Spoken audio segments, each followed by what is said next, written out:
لا حول ولا قوة إلا بالله العلي العظيم. حسبنا الله ونعم الوكيل، نعم المولى ونعم النصير. رب اشرح لي صدري ويسر لي أمري واحلل عقدة من لساني يفقه قولي. أعوذ بالله من الشيطان الرجيم. بسم الله الرحمن الرحيم.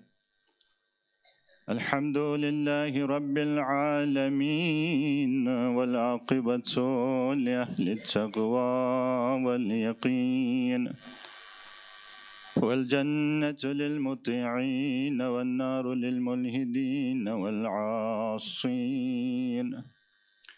ثم الصلاة والسلام على رسوله الكريم حبيب إله العالمين المخاطب بطه وياسين، الذي سمي في السماء بأحمد وفي الأرضين بأبي القاسم محمد.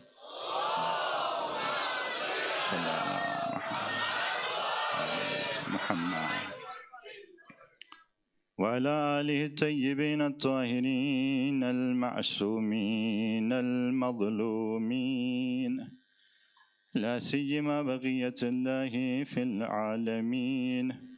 روحي وأرواح العالمين لتراب مقدمه الفداء، ولعنة الدائمة الأبدية على أعدائهم أجمعين من أول ظلمهم إلى لقاء يوم الدين.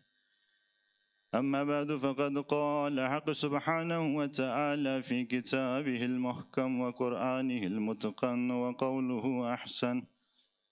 أعوذ بالله من الشيطان الرجيم. يا أيها الذين آمنوا اتقوا الله وكونوا مع الصادقين. صلوات پڑھ لیجئے محمد وآلہ.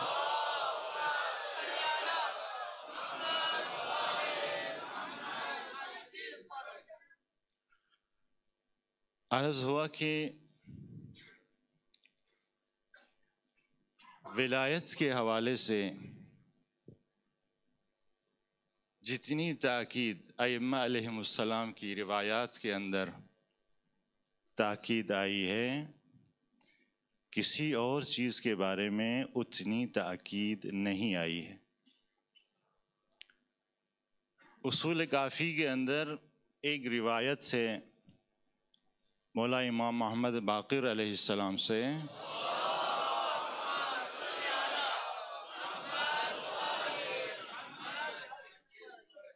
اور یہ روایت غالباً سنی ہوگی، سب نے حفظ ہوگی یہ روایت، کیونکہ اکثر یہ روایت پڑھی جاتی ہے. میں کسی اور زاویے سے اس روایت کو آپ کے سامنے رکھنا چاہتا ہوں کہ بنی الاسلام علی خمس، کہ اسلام کی بنیاد جو ہیں وہ 5 چیزوں کے اوپر ہیں: علی الصلاۃ والزکاۃ والصوم والحج والولایہ. اسلام کی بنیاد نماز کے اوپر ہے، زکوٰۃ کے اوپر ہے، روزے کے اوپر ہے، حج کے اوپر ہے اور ولایت کے اوپر ہے. آخری حصہ اس روایت کا وَلَمْ يُنَادِ بِشَيْءٍ مِثْلَ مَا نُودِيَ بِالْوِلَایَةِ. جتنی تاکید ولایت کے بارے میں آئی ہیں اتنی تاکید کسی اور چیز کے بارے میں نہیں آئی. دیکھیں، عبادات تو اور بھی بہت ساری ہیں. فروع دین صرف 4 نہیں ہیں، بلکہ فروع دین تو 10 ہیں. اور اصول دین بھی ایک نہیں ہے، بلکہ اصول دین بھی کتنے ہیں؟ 5 ہیں.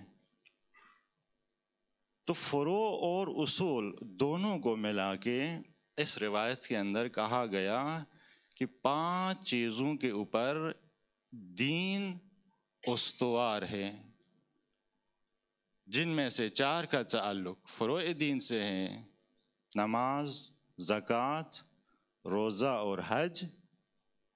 1 کا تعلق اصول دین سے ہے، ولایت اور امامت.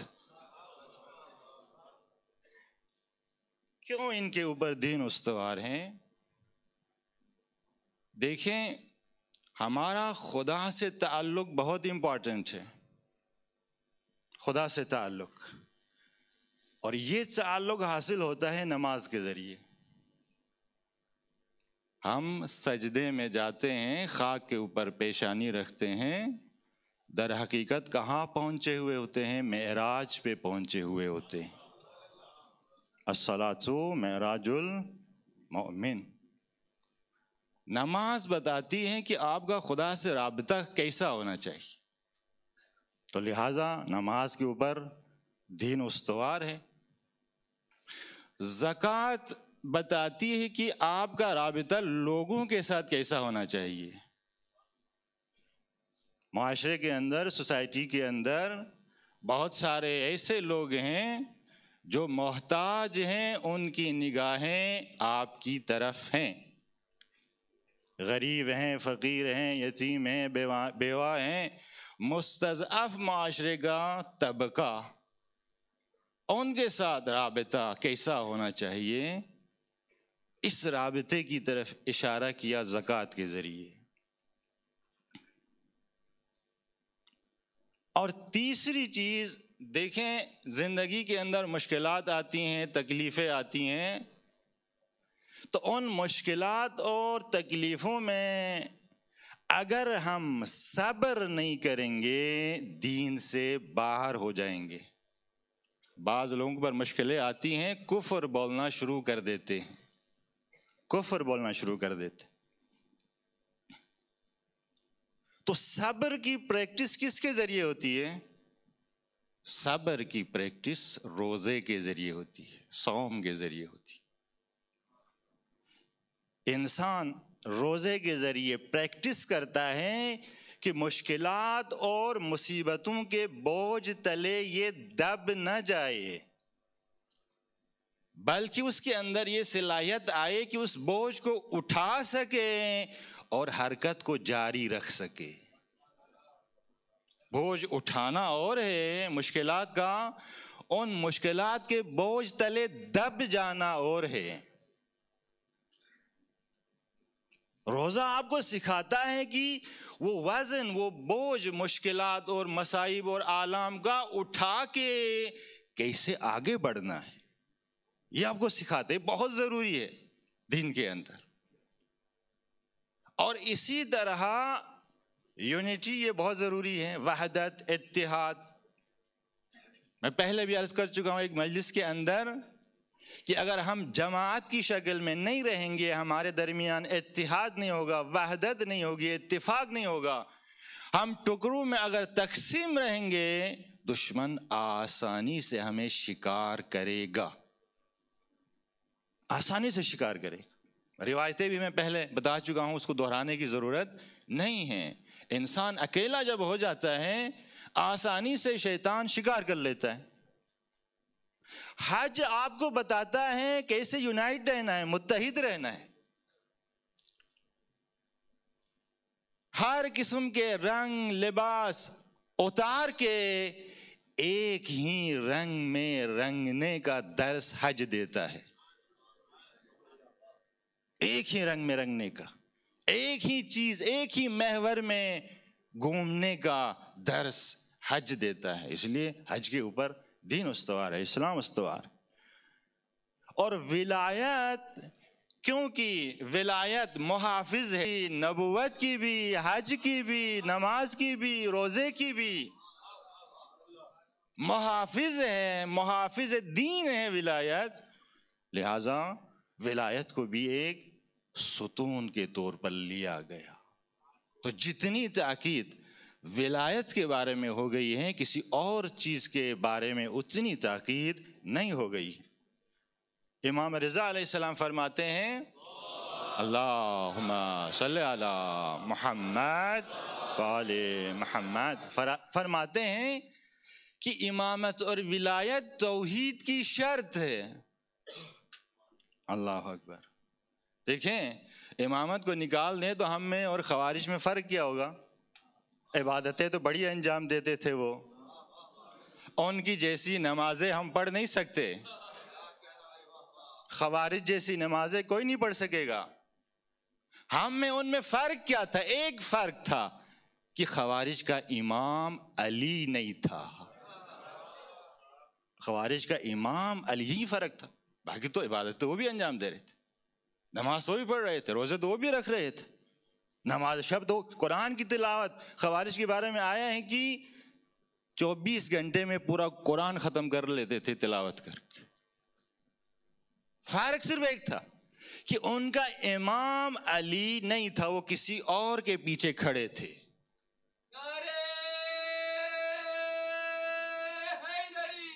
یا علی. اسی لیے معروف حدیث آپ سب نے سنی ہوگی اور اکثر سنیں گی، مجھے 100% یقین ہے حفظ ہوگی یہ حدیث. مولا امام رضا سے ہے، فرمایا کلمۃ لا الہ الا اللہ حسنی من دخل حسنی امن من عذابی. لا الہ الا اللہ میرا مضبوط قلعہ ہے، جو بھی اس قلعے کے اندر داخل ہوگا میرے عذاب سے محفوظ رہے گا. اتنا کہنے کے بعد امام نے کیا فرمایا؟ لیکن بشرطها وشروطها، شرائط ہیں اس کی. اس کے بعد کیا فرمایا؟ انا من شروطها، میں انہی شرائط میں سے ایک ہوں، میں انہی شرائط میں سے ایک ہوں. اچھا، مولا امام رضا نے یہ نہیں کہا کہ علی کی ولایت ان شرائط میں سے ایک ہے، علی کا نام نہیں لیا. کیا سمجھانا چاہ رہے ہیں مولا امام رضا؟ انا کہا میں شرط ہوں. کیا بتلا رہے ہیں؟ کہ توحید کی شرط امام حی و حاضر ہے. امام حی و حاضر، یہ توحید کی شرط ہے. یہ انا کہہ کے بتا دیا، ورنہ مولا امام رضا کہہ سکتے تھے کہ توحید کی شرط علی کی، مولا علی کا نام لے سکتے تھے.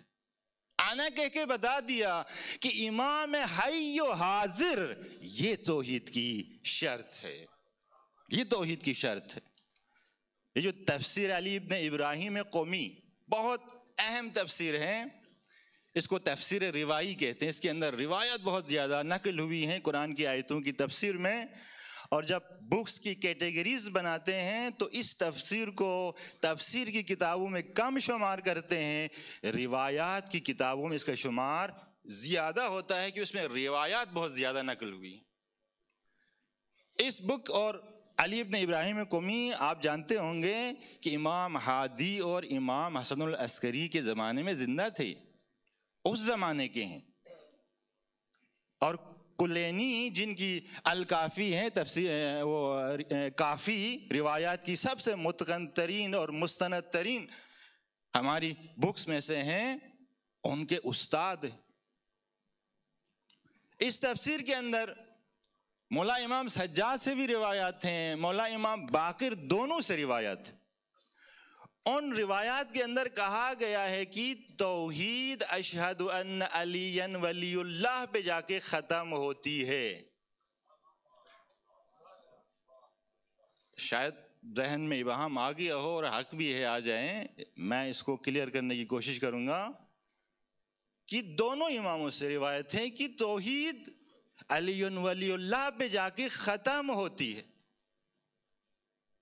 مولا امام رضا سے کسی نے پوچھا کہ مولا قرآن کی یہ آیت فطرت اللہ التی فطر الناس علیہا، یہاں فطرت الہی سے کیا مراد ہے؟ فاقم وجہک للدین حنیفا فطرت اللہ التی فطر الناس علیہا ذالک الدین القیم. قرآن کی آیت سورہ روم کی آیت نمبر 30. پوچھا کہ فطرت الہی اس سے کیا مراد ہے؟ تو مولا نے فرمایا یہ فطرت الہی لا الہ الا اللہ محمد رسول اللہ علی ولی اللہ، یہ فطرت الہی.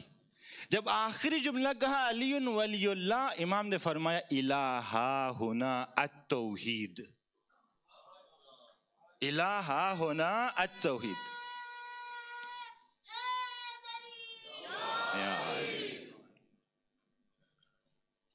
توحید یہاں تک کیسے؟ توحید تو صرف لا الہ الا اللہ میں ہونا چاہیے نا. حقیقت کیا ہے اس کی؟ حقیقت یہ ہے کہ ایک انسان لا الہ الا اللہ کہے لیکن محمد رسول اللہ نہ کہے کہ میں محمد کو اللہ کا آخری رسول نہیں مانتا، اس کا مطلب اس کی توحید صحیح نہیں ہے، اس کی توحید صحیح نہیں ہے۔ خدا کہہ رہا ہے محمد آخری رسول ہے، یہ کہہ رہا ہے میں نہیں مانتا، مطلب اس کی توحید صحیح نہیں ہے۔ اب ایک آدمی محمد رسول اللہ کہتا ہے، علی ولی اللہ نہیں کہتا۔ علی کو امام خدا نے بنایا ہے، اعلان نبی نے کیا ہے، یا رسول اللہ۔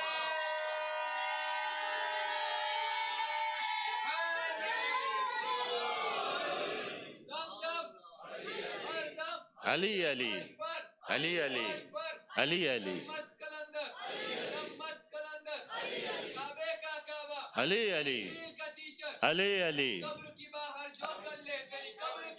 علی علی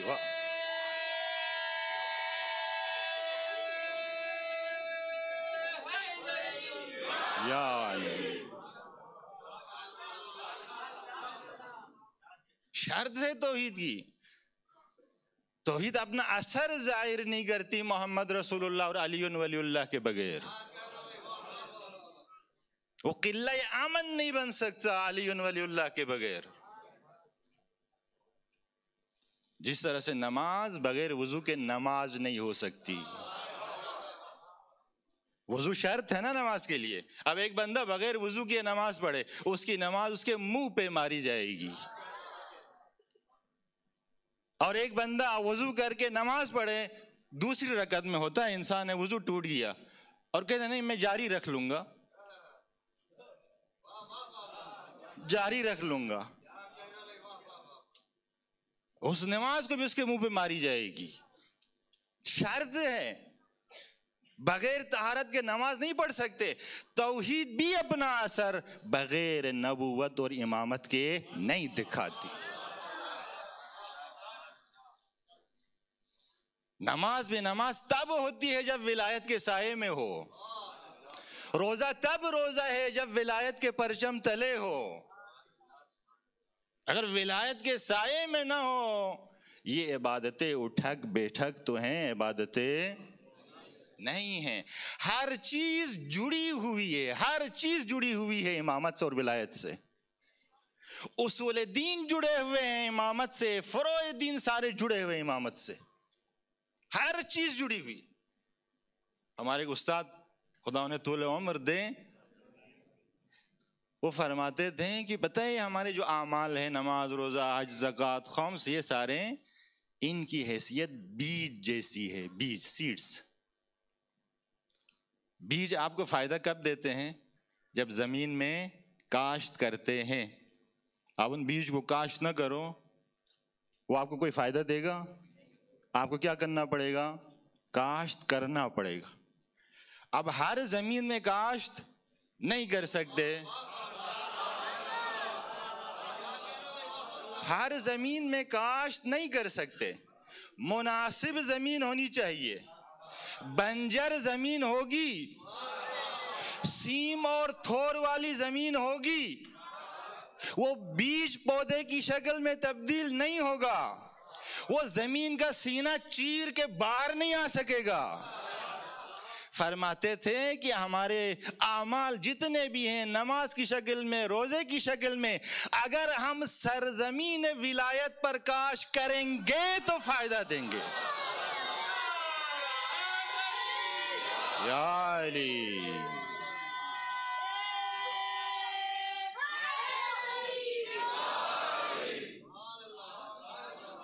ولایت کی زمین میں اگر کاشت ہوں گے، یہ عبادتیں آپ کو فائدہ دیں گی، یہ نماز آپ کو فائدہ دے گی، یہ روزہ، یہ حج زکوٰۃ، یہ آپ کو فائدہ دیں گے۔ ہر چیز جڑی ہوئی ہے۔ کیوں جڑی ہوئی ہے؟ کیونکہ جو واسطہ، یہ فیض ہے نا، وہ امام ہے، ولی خدا ہے۔ کل میں نے یہ بات عرض کی لیکن اس کی وضاحت نہیں کی، آج میں اس کی وضاحت کروں گا۔ واسطہ یہ فیض، دیکھیں خدا ہے، نیچے مخلوقات ہیں، بیچ میں کون ہے؟ ولی خدا ہے۔ واسطہ فیض ولی خدا کے توسط سے مخلوقات تک پہنچتا ہے۔ اللہ تبارک و تعالیٰ کی ذات دائم الفیض ہے۔ دائم الفیض کا مطلب فیض جاری رہتا ہے اللہ کی ذات سے، ایک لحظے کے لیے فیض رکتا نہیں ہے، رکتا نہیں ہے۔ خدا کبھی اپنے فیض، یا فیض سے مراد کیا ہے؟ فیض شاید لوگوں کے مومنین کے ذہن میں نہ، فیض کیا ہے؟ رزق فیض ہے، علم فیض ہے، حلم فیض ہے، یہ ساری چیزیں جتنی بھی، یہ سارا فیض ہے، فیض ہے خدا۔ ایک دفعہ خدا رحمان ہونے کی حیثیت سے فیض نازل کرتا ہے، یہ توجہ کرتا ہوں، اس کو ذرا غور سے سنیں، کیونکہ بہت سارے پرابلمز ہماری سوسائٹیز کے اندر ہیں، اس کا مناسب جواب ملنا ضروری ہے۔ کوشش کروں گا آپ میں آج جواب دینے کی۔ خدا ایک دفعہ رحمان ہونے کی حیثیت سے اپنا فیض جاری کرتا ہے، ایک دفعہ رحیم ہونے کی حیثیت سے اپنا فیض جاری کرتا ہے۔ یہ دو صفتیں ہیں اللہ تبارک تعالیٰ کی ذات کی، جیسے ہم پڑھتے ہیں بسم اللہ الرحمن الرحیم، ایک رحمان صفت، ایک رحیم صفت۔ وہ فیض جو اللہ تبارک و تعالیٰ رحمان ہونے کی حیثیت سے جاری کرتا ہے، نازل کرتا ہے، یہ فیض عمومی ہے، عمومی ہے، کائنات کی ہر مخلوق تک واسطہ فیض امام کے ذریعے خدا کا یہ فیض پہنچ جاتا ہے، چاہے وہ مخلوق مومن ہو، چاہے کافر ہو، چاہے منافق ہو، جس قسم کا بھی ہو، وہ انسان ہو، وہ جانور ہو، وہ چرند ہو، کوئی پرند ہو، وہ دریاؤں کے اندر رہنے والی کوئی مخلوق ہو، خشکی پر رہنے والی، فضاؤں میں رہنے والی، یہ فیض عام ہے۔ جو رزق ہے نا، رزق بے حسب ضرورت، یہ ہر کسی تک یہ رزق پہنچ جاتا ہے، مومن ہو کافر ہو، بے حسب ضرورت۔ ممکن ہے کہ آدمی ایک دن بھوکا سو جائے، لیکن خدا اسے اتنی ہمت بھی دیتا ہے کہ ایک رات برداشت کرے، اگلے دن کچھ نہ کچھ مل جائے گا اسے۔ اللہ اکبر یا رسول اللہ۔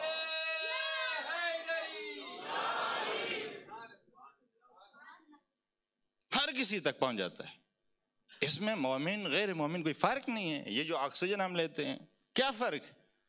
بہت سارے فیوزات اللہ کے ایسے عمومی ہیں، ہر کسی کو مل جاتے۔ کچھ فیوزات ایسے ہیں کہ جب تک ہم ظاہری اسباب فراہم نہیں کریں گے وہ ہمیں نہیں ملیں گے۔ اب یہ ظاہری اسباب ایک مومن فراہم کرے اسے بھی وہ فیض خدا ملے گا، ایک کافر فراہم کرے اسے بھی وہ فیض خدا ملے گا، ظاہری اسباب۔ معصوم سے اب غالباً مجھے نام صحیح طرح ذہن میں نہیں آ رہا ہے، بہت پہلے میں نے پڑھی تھی یہ حدیث۔ معصوم سے کسی نے پوچھا کہ لوگ غریب کیوں ہوتے ہیں، غریب کیوں ہوتے، فقیر کیوں ہوتے؟ مولا نے فرمایا جس طرح سے ہم انسان، ایک مرد عورت سے شادی کرتا ہے تو اس شادی کے نتیجے میں ایک تیسری چیز آ جاتی ہے، نہیں آ جاتی ہے اولاد کی شکل میں، بیٹا بیٹی کی شکل میں، اس شادی کے نتیجے میں۔ فرماتے ہیں کہ ہمارے وجود کے اندر جو مختلف صفات ہیں، کوالٹیز ہیں، یہ بھی آپس میں شادی کرتی ہیں۔ ذرا غور کرے کیا پوائنٹ آپ کو دینا چاہ رہا ہوں۔ ہمارے وجود کے اندر موجود صفات یہ بھی ایک دوسرے سے ملتی ہیں، یہ بھی شادی کرتی ہیں، اور جب شادی کرتی ہیں تو تیسری ایک نئی صفت خود بخود وجود میں آتی ہے۔ پھر مولا نے فرمایا اگر کسی کے وجود کے اندر یہ دو صفات جمع ہو جائے تو اس کے نتیجے میں ایک تیسری چیز وجود میں آئے گی، اس کا نام غربت ہے، فقر ہے۔ پوچھا مولا وہ دو صفات کون سی ہیں؟ مولا نے فرمایا سستی اور کمزور ارادہ۔ یہ سستی اور کمزور ارادہ ایک مومن کے پاس ہو وہ غریب رہے گا، ایک کافر کے پاس ہو وہ بھی غریب رہے گا۔ مومن چست ہو، ارادہ اس کا مضبوط ہو، وہ امیر ہو جائے گا۔ ایک کافر بھی چست ہو، اس کا ارادہ مضبوط ہو، امیر ہو جائے گا۔ تو کچھ فیض جو خدا کی طرف سے آتا ہے اس کے لیے ظاہری اسباب اور وسائل کا فراہم، ایک کافر بھی اگر مولا حسین سے توسل کرے نا اسے بھی مل جائے گا۔ یہ ضروری نہیں ہے لبیک یا حسین، لبیک یا عباس، زندہ آباد، زندہ آباد۔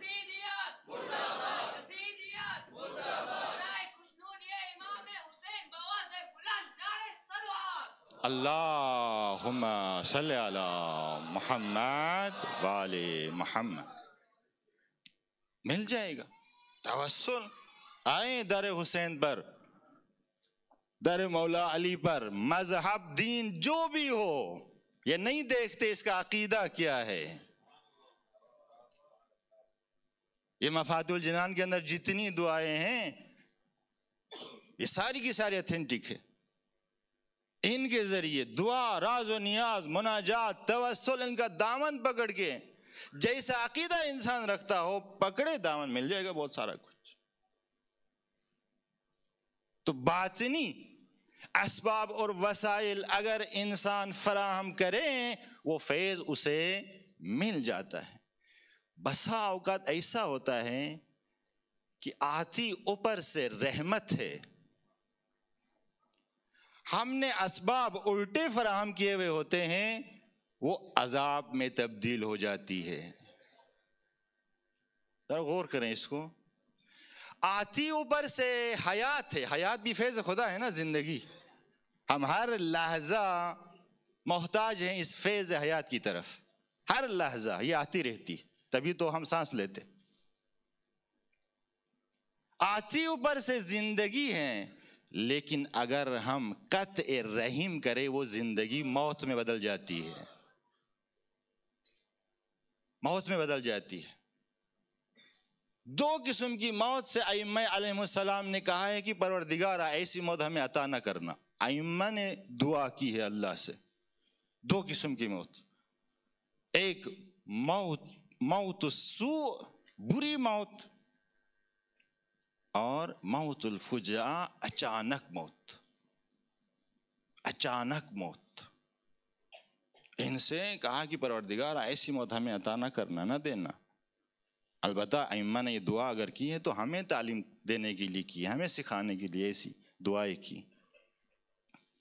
تو بسا اوقات ہوتا یہ ہے کہ اوپر سے رحمت کی شکل میں، اور آتے آتے ہم نے اسباب ایسے فراہم کیے ہوتے ہیں الٹے، وہ نقمت اور عذاب میں بدل جاتی ہے، عذاب میں بدل جاتی ہے۔ آپ دیکھیں سعد بن معاذ، غالباً یہ واقعہ بھی بہت مشہور ہے، ہر کوئی بیان کرتا ہے تو سنا ہوگا، شاید ممکن ہے ایک آدھ نے نہ سنا ہو تو تبرکاً آج ایک دفعہ پھر سن لیں، کیونکہ اس کے اندر بہت بڑا درس ہے۔ سعد بن معاذ رسول اللہ کے صحابیوں میں سے تھے، ایک قبیلے کے سردار تھے۔ جب اسلام آ گیا، سعد نے اسلام قبول کیا، پورا قبیلہ مسلمان ہو گیا سعد کی وجہ سے، بہت بڑا قبیلہ تھا۔ پھر جنگ احد میں سعد زخمی ہوا، شدید زخمی ہوا، گھر میں رہا کچھ دن۔ رسول خدا روز جاتے تھے سعد کی عیادت کے لیے، روز جاتے تھے، اور ان زخموں کی تاب نہ لا کے سعد شہید ہوا۔ یہ جنگ احد کا شہید ہے، گھر آ کے شہید ہوا سعد بن معاذ۔ جب سعد شہید ہوا تو جنازے کی تشییع ہو رہی تھی، تو رسول اللہ سے کچھ ایسے کام دیکھے گئے جو اس سے پہلے کبھی کسی نے نہیں دیکھا تھا۔ دیکھا رسول اللہ ننگے پیر سعد کی تشییع جنازے کے لیے آئے ہیں ننگے پیر۔ اس کے بعد جو تابوت تھا، تابوت میں کبھی ایک کونے پہ جاتے تھے رسول اللہ، کبھی دوسرے کونے پہ جاتے تابوت کے نیچے، کبھی پیچھے آتے تھے دائیں طرف جاتے تھے، پھر بائیں طرف جاتے تھے۔ عجیب حرکتیں کی ہیں سعد کے جنازے میں رسول خدا نے۔ اور اس کے بعد جب قبر پر پہنچے تو رسول خدا خود پہلے قبر پر اترے، سعد کا جنازہ لیا اور سعد کو دفن کیا۔ جب رسول خدا نے دفن کیا تو سعد کی ماں نے کہا ہنیئا لک الجنہ یا سعد، اے سعد جنت تمہارے لیے مبارک ہو۔ جب سعد کی ماں سے یہ جملہ سنا، رسول خدا نے فوراً کہا اے سعد کی ماں کیا کہہ رہی ہو؟ کیا خدا کو آرڈر دے رہی ہو کہ سعد کو جنت بھیج دو؟ کیوں خدا کے لیے حکم صادر کر رہی ہو کہ سعد فوراً جنت چلا جائے؟ اب جو لوگ آئے ہوئے تھے رسول اللہ کا یہ رویہ دیکھ کر کہ پہلے عجیب و غریب حرکتیں کی، رسول اللہ نے ننگے پیر آئے ہیں جنازے پہ، تابوت کے نیچے چکر کاٹ رہے ہیں، خود قبر کے اوپر اترے ہیں، اور پھر سعد کی ماں کو یہ جواب دے رہے ہیں کہ کیوں خدا کے لیے تکلیف فکس کر رہی ہو کہ فوراً جنت میں چلا جائے۔ اصحاب کو تعجب ہوا، رسول اللہ سے پوچھا یا رسول اللہ آج جو حرکتیں آپ نے انجام دی اس سے پہلے ہم نے کبھی نہیں دیکھا۔ تو فرمانے لگے میں ننگے پیر اس لیے آیا کہ آسمان سے ملائکہ آ رہے تھے سعد کے جنازے پہ، میں ان کے احترام میں نے جوتے اتارے۔ سعد کی تابوت کے نیچے چکر کاٹ رہا تھا کیونکہ میرا بھائی جبرائیل اس طرح چکر کاٹ رہا تھا۔ اب اصحاب نے کہا یا رسول اللہ پھر تو پکا جنتی ہوگا سعد، پکا جنتی ہوگا سعد، جب جبرائیل امین آیا ہے، ملائکہ اترے ہیں تشییع جنازے کے لیے، تو سعد تو پکا جنتی ہوگا۔ تو پھر آپ نے سعد کی ماں کو وہ جواب کیوں دیا؟ کہنے لگے کہ سعد اس وقت فشار قبر کے عذاب میں مبتلا ہے۔ اللہ اکبر، اتنی عظمتوں والا انسان فشار قبر کے عذاب میں مبتلا ہے۔ کیوں مبتلا ہے؟ لسوء خلقہ مع اہلہ، کیونکہ سعد کا رویہ بیوی کے ساتھ اچھا نہیں تھا، بیوی کے ساتھ اچھا نہیں تھا رویہ، فشار قبر کے عذاب میں مبتلا ہے۔ سوال ذہن میں آ گیا ہوگا سعد تو شہید ہے، اتنی ساری روایتیں ہیں کہ ایک بندہ جب شہید ہو جاتا ہے اس کا پہلا قطرہ جب زمین پر گرتا ہے تو اس کے سارے گناہ کیا ہو جاتے ہیں؟ معاف ہو جاتے ہیں۔ سعد شہید ہے، احد کا شہید ہے۔ غالباً مولا امام باقر سے روایت فرمایا اول قطرۃ من دم شہید کفارۃ لذنوبہ، شہید کا پہلا قطرہ اس کے تمام گناہوں کا کفارہ ہے الا الدین، سوائے حقوق الناس کے۔ حقوق الناس معاف نہیں ہوں گے، دین قرض کو کہتے ہیں، قرض بھی حقوق الناس ہے، لیکن علماء جو تفسیر کرتے ہیں دین سے مراد حقوق الناس ہے، سارے حقوق الناس شامل ہیں اس میں۔ حقوق الناس معاف نہیں ہوتے۔ مولا امام حسین نے بھی اپنے اصحاب سے کیا کہا تھا؟ اپنے اصحاب سے کہا تھا اگر کسی کی گردن کے اوپر حق الناس اگر ہے تو وہ چلا جائے، میرے لشکر میں نہ رہے، اس لیے کہ کسی کی گردن کے اوپر حق الناس ہو اور وہ مر جائے تو اس کے حسنات کو اٹھایا جاتا ہے اور دوسرے کے نامہ اعمال میں ڈالا جاتا ہے۔ اخذ من حسناتہ، ان کی نیکیوں کو چھینا جاتا ہے، اٹھایا جاتا ہے، جس کا حق اس کی گردن پہ ہے اس کے نامہ اعمال میں ڈالا جاتا ہے۔ تو سعد کی گردن کے اوپر حق الناس تھا، زوجہ کا حق تھا، رویہ صحیح نہیں تھا. سعد پہلے فشار قبر کے عذاب میں مبتلا ہوگا پھر جنت میں جائے گا. تو بسا اوقات ایسا ہوتا ہے، دیکھیں اسباب ایسے فراہم ہوتے ہیں کہ شہادت جیسی نعمت بھی تھوڑی دیر کے لیے کیا بن جاتی ہیں؟ عذاب بن جاتی ہے. شہادت جیسا فیض، شہادت جیسا فیض بھی تھوڑی دیر کے لیے عذاب بن جاتا ہے جب ہم نے اسباب صحیح فراہم نہ کیے ہوتے ہیں. لہذا اللہ تبارک و تعالیٰ کے جو فیوزات ہیں وہ اس طرح سے واسطہ فیض حجت خدا سے ہوتے ہوئے مخلوقات تک پہنچتے ہیں.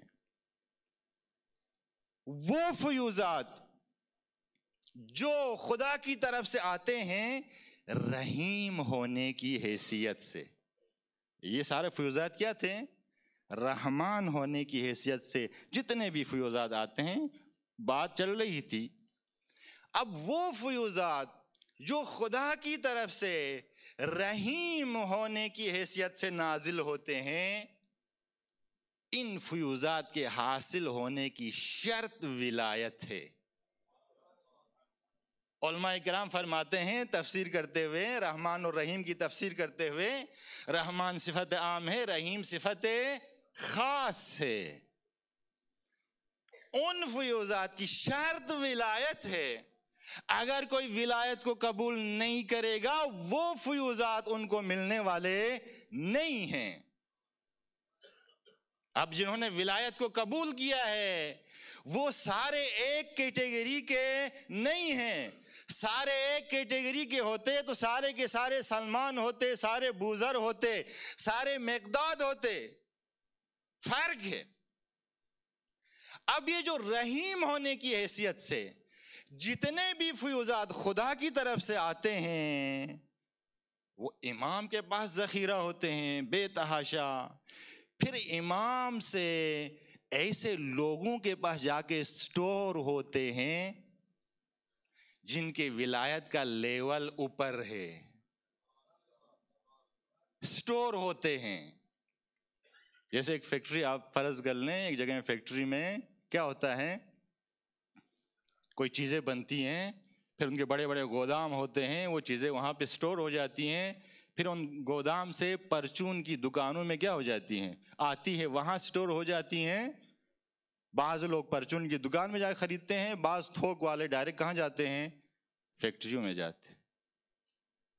اس مثال سے جو نقطہ سمجھانا چاہ رہا ہوں خدا کرے سمجھا سکوں، وہ فیوزات جو رحیم ہونے کی حیثیت سے خدا نازل کرتا ہے وہ امام کے پاس بے تحاشا مقدار میں، پھر امام ان کو کہاں بیچتا ہے، ان لوگوں کی طرف بیچتا ہے جن کی ولایت کا درجہ اوپر ہے، ادھر سٹور ہوتے ہیں. اب اگر وہ فیض کسی نے لینا ہے تو ان سٹورز میں جانا ہوگا پھر وہ فیض آپ کو ملے گا. یہ جو جتنے امام زادے ہیں، اصحاب امام ہیں، ان کی قبروں میں جایا کرے، مانگا کرے، ان کے پاس ہوتا ہے. حتی ماں باپ، بہت سارا فیض ماں باپ کے پاس آ کے سٹور ہوتا ہے. اولاد اگر ماں باپ سے مانگے تو ماں باپ دیتے ہیں، ماں باپ دیتے ہیں. ائمہ کی تو دور کی بات ہے، کہتے ہیں کہ جی ہم اماموں سے مانگ سکتے یا نہیں مانگ سکتے. آپ اپنے ماں باپ سے مانگ سکتے ہیں ان کی قبر میں جا کے، تو امام تو دور کی بات ہے. ماں باپ کو خدا نے یہ رتبہ دیا ہے، رب کہہ کے پکارا ہے خدا نے. ماں باپ کا مقام بہت بلند ہے. مرنے کے بعد بھی بہت سارے فیوزات آتے ہیں. اولاد اگر ماں باپ کی قبروں میں جا کے مانگے مل جاتا ہے. آپ جس طرح اپنے ماں باپ سے دنیا میں مانگتے ہیں، بابا مجھے وہ چیز دے دو، بابا مجھے وہ چیز دے دو، قبر میں بھی جا کے مانگے اسی طرح مانگے. اب جو کہتے ہیں مانگ نہیں سکتے، ان کا موت کے بارے میں کانسیپٹ صحیح نہیں ہے. وہ سمجھتے ہیں موت کوئی فنا ہونے والی چیز ہے.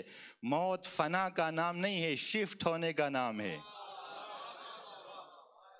بھائی اس دنیا میں کوئی نہیں مرتا، سب زندہ ہیں. جگہ بدل گئی ہے. صرف دنیا میں تھے، باپ سے مانگ سکتے تھے، توحید میں کوئی خرابی نہیں آتی تھی. اب جگہ صرف شفٹ ہو گئی ہے، جگہ صرف شفٹ ہو گئی ہے. اور ماں باپ کا مقام کیونکہ بلند ہے، خدا نے سٹور کیا ہوا ہے بہت ساری چیزیں وہاں پہ. یہ کوئی الگ حکومت کھول کے ماں باپ نہیں بیٹھے ہوئے کہ خدا کی حکومت کوئی اور ہو، ماں باپ کی حکومت کوئی اور ہو. یہ اسی خدائی حکومت کے اندر ہو رہا ہے سب کچھ.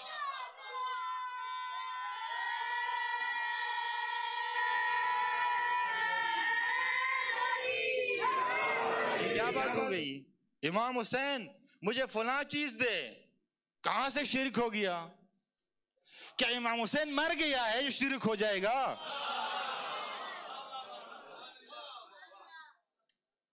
کیا امام حسین کے پاس کچھ نہیں ہے جو نہ دے سکے گا؟ اگر فیض خدا ڈائریکٹ ہو جائے تو ہم سب تباہ و برباد ہو جائیں. دیکھیں قیامت کیسے آتی ہے. قیامت تب آئے گی جب فیض خدا ڈائریکٹ ہوگا. فیض خدا کب ڈائریکٹ ہوگا؟ جب آخری حجت خدا زمین سے اٹھے گی.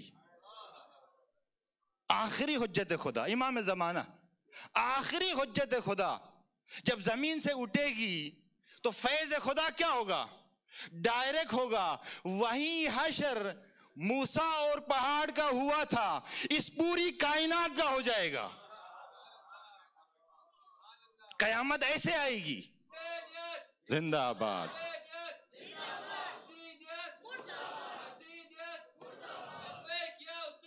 لبیک یا حسین، لبیک یا حسین.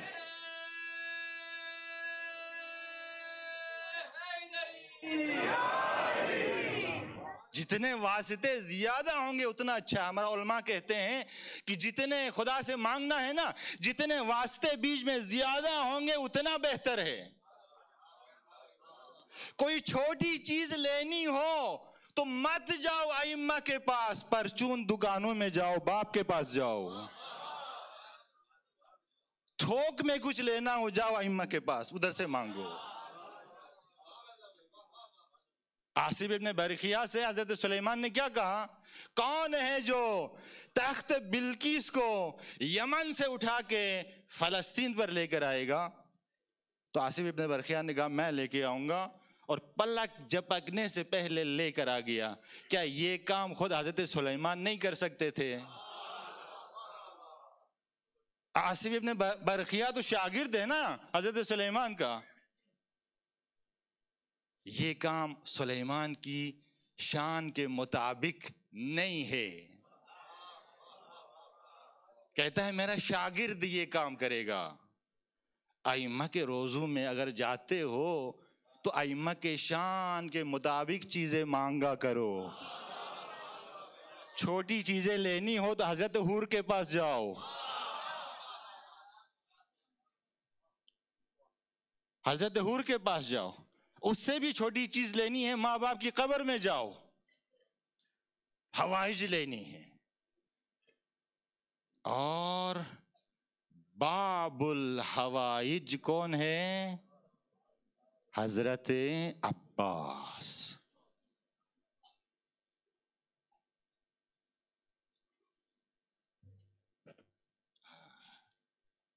باب الحوائج.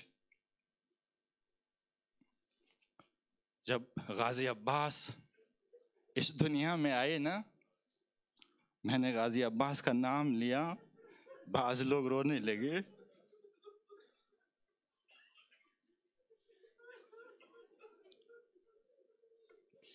اللہ اکبر، اجرکم علی اللہ. جب غازی عباس اس دنیا میں آئے نا تو ام البنین سے مولا علی نے کہا کہ میرے عباس کو ذرا میرے حوالے کرو. پھر مولا علی غازی عباس کے بازو چومنے لگے اور بازو چومتے ہوئے رونے لگے. تو ام البنین نے کہا مولا میرے عباس کے بازو میں کیا کوئی خامی ہے؟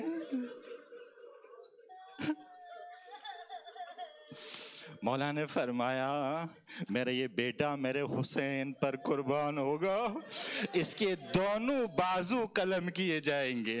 اللہ اکبر.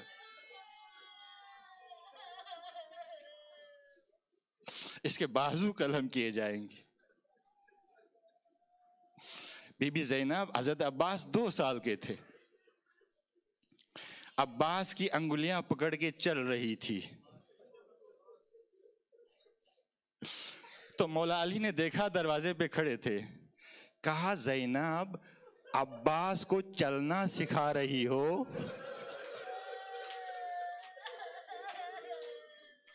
بی بی زینب نے کہا نہیں بابا، میں عباس کو چلانا نہیں سکھا رہی، عباس کے سہارے چلنا سیکھ رہی ہوں. ہائے ہائے. اجرکم علی اللہ. خدا آپ کو سوائے غم حسین کے کسی غم میں نہ رلائے. باوفا ماں کا باوفا بیٹا تھا، باوفا ماں کا. جب ام البنین کو پتہ چلا نا کہ مولا حسین شہید ہوئے تو ام البنین کو یقین نہیں ہوا. ام البنین نے پوچھا حسین شہید ہو گئے، میرا عباس کہاں تھا؟ لوگوں نے کہا بی بی عباس پہلے شہید ہوئے تھے، حسین بعد میں شہید ہوئے. تو بی بی پوچھتی تھی یہ تو بتاؤ میرا عباس کس طرح شہید ہوا تھا؟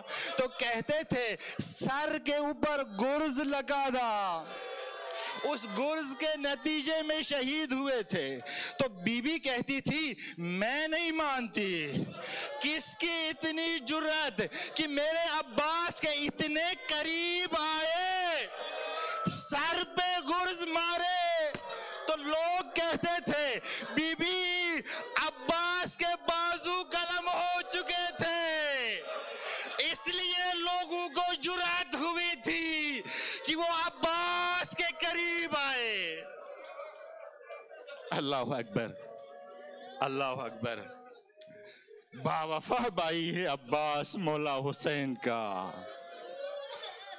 کربلا میں جو بھی شہید ہوا ہے نا، جو بھی شہید ہوا ہے، تو شہادت سے پہلے، مرنے سے پہلے رسول خدا جام کوثر لے کر آئے ہیں، اسے پلایا ہے. پھر اس کی روح پرواز ہوئی ہے جنت کی طرف. تو یہ جام کوثر غازی عباس کے پاس بھی آیا ہو نا، لیکن کہتے ہیں کہ یہ تنہا شہید ہے جو پیاسا گیا ہے. جب جام کوثر رسول خدا لے کے آئے نا، کہا نانا رسول خدا میں یہ جام کوثر نہیں پی سکتا، میرا بھیا حسین پیاسا ہے، میرے حسین کے بچے پیاسے. وفاداری کو دیکھے، عباس کی وفا کو دیکھے. آج وفاداری کا ماتم کرنا ہے نا. جب نہر فرات کے اوپر غازی عباس نے قبضہ کیا نا، مشک سکینہ کو بھرنے کے بعد چلو میں پانی لیا، پینے کے لیے منہ کے قریب لایا تو حسین کی تصویر نظر آ گئی. ایک دفعہ غازی عباس نے چلو بھرا پانی نہر فرات کے چہرے پہ مار کے کہا کہ یہ پانی میں کیسے پی سکتا ہوں جبکہ میرا بھائی حسین پیاسا ہے، سکینہ پیاسی ہے، حسین کے بچے پیاسے ہیں. اجرکم اللہ. بیویوں کو بڑا آس تھا عباس کے اوپر. اللہ اکبر. بیویاں اطمینان سے سوتی تھی عباس کی وجہ سے. ایک بین جو مولا حسین نے عباس کے بدن کے اوپر آ کے کیا ہے نا شہید ہونے کے بعد، ایک بین یہ ہے کہ عباس اب آپ کے جانے کے بعد وہ لوگ جو ڈر کے مارے سوتے نہیں تھے اب وہ سو جائیں گے، اور وہ بیویاں آپ کی وجہ سے سکون سے سوتی تھی اب ان کی راتیں جاگ کر گزریں گی۔ یہی وجہ ہے کہ بیویاں جب مدینہ واپس آ گئی ہیں نا تو سب سے پہلے روضہ رسول پر گئی ہیں۔ روضہ رسول پہ جا کے کیا کہا کہ یا رسول اللہ، جب ہم یہاں سے نکلی تھی تو ہماری گودیں بری ہوئی تھیں، اب جب واپس آ گئے ہیں تو ہماری گودیں خالی ہیں، یا رسول اللہ جاگ جاگ کر ہماری آنکھوں سے بینائی چلی گئی ہے۔